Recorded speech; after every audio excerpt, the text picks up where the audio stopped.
Alright, so you guys might have heard about Mark Zuckerberg and Bill Gates dropping out of college, building a $1 billion company right out of their dorm rooms.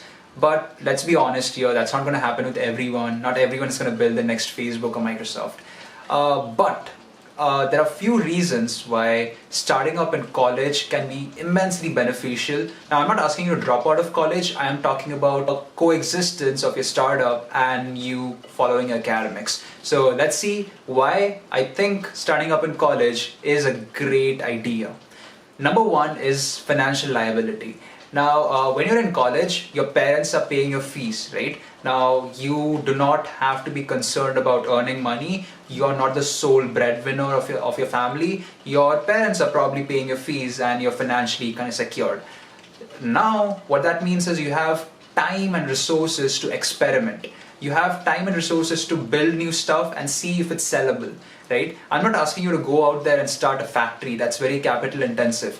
I'm asking you to do something very frugal. Maybe start teaching on YouTube, or maybe maybe code a software, maybe code a SaaS software and start selling that. Maybe do some social media marketing for a company. So you can try out all these tiny things that are not capital intensive, which require minimal investment, and experiment with it. Because startups take a lot of time to go off ground. It takes a lot of time to build a startup and get the first 10, 20, 30 customers. It takes months and years in most cases. So in college you have 4 years, and to be honest, apart from academics, you would have a lot of time to do extracurriculars. So you can count this as one of your extracurricular activities and start building something for yourself. Because after COVID, I think entrepreneurship is going to become a necessity rather than a choice. A lot of people are going to be thrown out of their jobs and they'll have to come up with solutions to world problems and build the next generation of startups. Great startups like Dropbox and Uber were built during the depression, the 2008 depression. When the stock market was plummeting, these guys were building $1 billion startups. So my point is that after COVID, a lot of people might have to start their own business because they might get thrown out of their jobs and it might become a necessity to win bread for their family. So second important advantage is that you have a great team. You don't have to pay first of all, so you can build a great team there and there itself. You can be like, hey, we're working on a project, let's see if it works. So what I did was, initially I did not pay them because all of them were driven. We had the same passion. We were trying to solve the same problem. So we were all intrinsically driven towards that problem, and we did not care about money initially. So I formed a team. It's a team of 5. 3 of them come from Bechplani and 2 of them come from a local college in Goa, and we all formed a team. We started communicating remotely and we started working on chatbot projects. Soon, initially I did not pay them, but we used to go for dinners. So I still remember after we closed our first client, we went to a nice restaurant near the beach. I think it's called Jovet's or something. It's in Goa, amazing place. So that's how we used to celebrate. But later on, now at this point, what I've done is we've split equity. So in a company, you can either pay a salary or give equity. So right now, I own 33% of Hulock, Shreyans owns 33% of Hulock, and Keenan owns 33% of Hulock. They are my co-founders, and that's how we split it. And as far as salary is concerned, what we have decided is that every single month, the profit, I would get 20%, Keenan gets 20%, Shreyans gets 20%, and the rest 40% is spent in companies' research and development and marketing, sales, things like that. So that goes to the company's ledger. So that's the plan for now, and we are not a very big startup, but we do think that we are solving a real problem.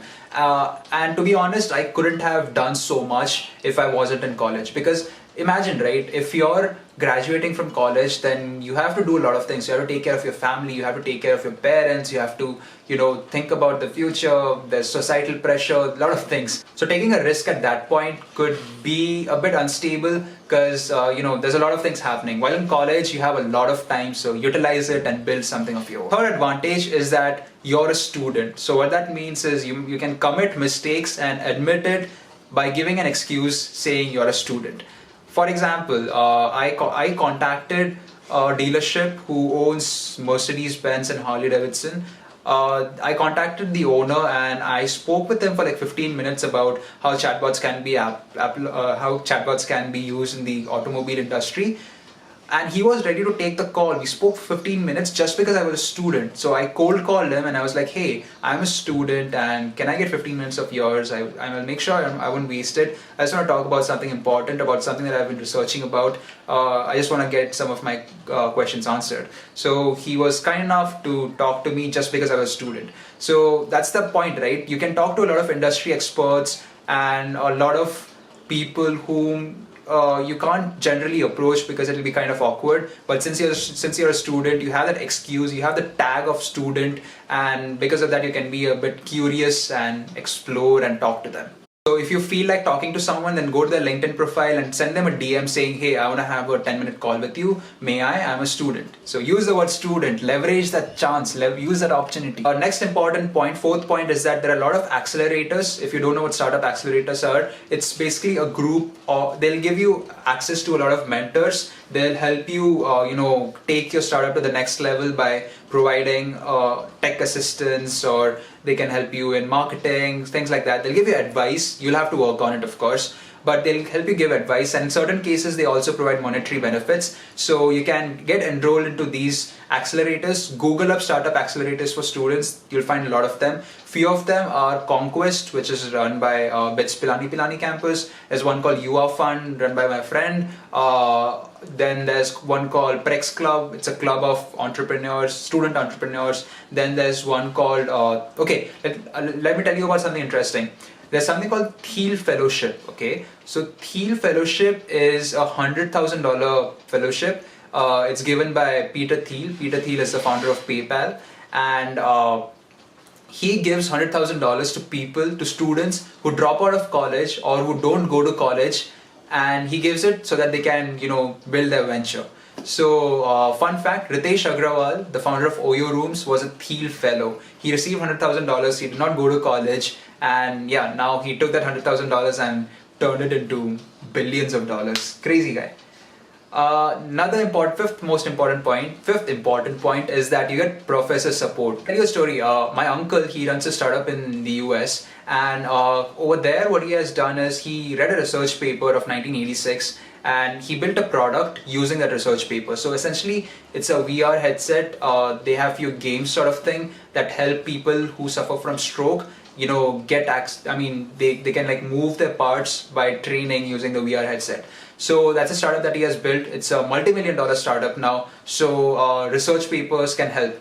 My point is you can use professors. A lot of these professors in college are very academically focused. If you have that grit to build a business, then you can approach one of these professors, ask about what they're researching on, and then build a product out of it. So you can go to them, see what the research is, and then think and be like, hey, can I apply this particular principle in the industry? Can I build a startup out of it? If yes, then yes, collab with the professor and build a startup out of it. I know a professor in BITS Goa who runs a startup himself, so that's pretty cool, and I encourage professors to start up as well if you're watching. Alright guys, so that's pretty much it. I hope some of you build great businesses. Not everyone's going to succeed. Even I'm not sure. I might fail next month itself. No one knows. Startups are very unpredictable. But 99% of startups fail. So do your experiments in college and see if starting up is the right choice for you. And that 1% startup will make it really big. So if you do make it big, do text me on Instagram. That will make me proud. Bye. See you. Subscribe.